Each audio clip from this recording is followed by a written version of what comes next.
Hey, John, let me cut you off. As soon as I asked you, I have to cut you off. We have a projection. Donald J. Trump is the projected winner of the South Carolina primary.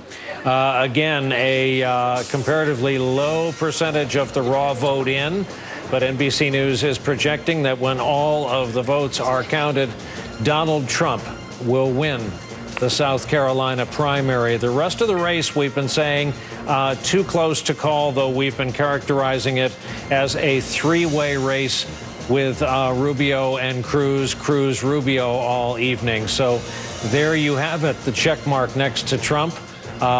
We have a new ball game. There's two interesting things here, right? So now we are looking at a tight race for second place. That's right. We don't exactly know what second place will mean in South Carolina, but that's what they're fighting for. Obviously, at the bottom tier, Jeb Bush, John Kasich, and Ben Carson fighting for survival, most particularly Jeb Bush. But there's one concrete consequence of this call for Donald Trump tonight, and that's in delegates. The way that the South Carolina delegates work, there's 50 overall. You get 29 of those 50 just for winning. After that, the rest of them get allocated according to who wins the various 7 congressional districts in the state. But Donald Trump just won a big chunk of delegates, following, of course, the big chunk that he won in New Hampshire as well. So in terms of the actual race toward the nomination, this gives Donald Trump a big leap forward. With apologies to our real-life South Carolinian who was just talking. John, let's go back to you. You get to, because you were so patient, you get to be our first reaction as part-time East Coast media type. What do you think? I'm shocked. No, I'm not. I don't think anyone's surprised that Donald Trump won the South Carolina primary.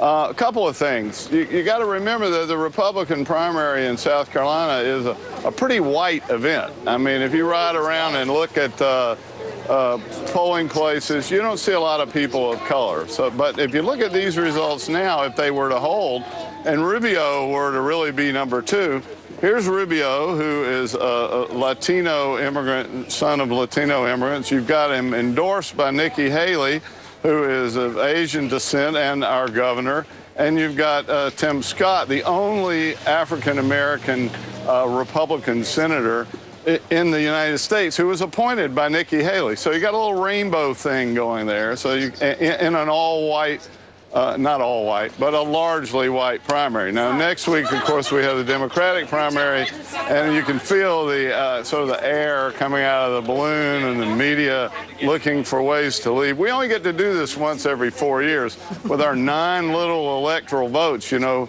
people don't come here unless there's tragedy or hurricane or disaster. But every 4 years, we're a big deal, and there's always this wisdom, these laws about the South Carolina primary. Like the winner always is the Republican nominee. Last time out, it was Newt Gingrich.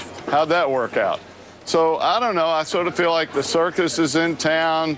Trump has won, which is not a surprise. But I do think if Rubio holds on to the number 2, there's a little bit of a story there. Also, in a state as conservative as South Carolina, I'm slightly surprised that Cruz isn't running stronger than he is. I'm not real impressed with what he looks like now. Of course, I know these are very early. So, you know, that's my initial reaction. But again, South Carolina is the last of the boutique primaries. It's the last of where they're on the streets tracking you down for your little, now you guys go into the big time, and we see how these guys hold up. John Huey, a recovering East Coast media type in South Carolina. John, it's awfully good to see you. Thank you very much for being part of our coverage tonight. Sorry to interrupt there briefly. Good to see you. Thank you. All right. Nicole, you were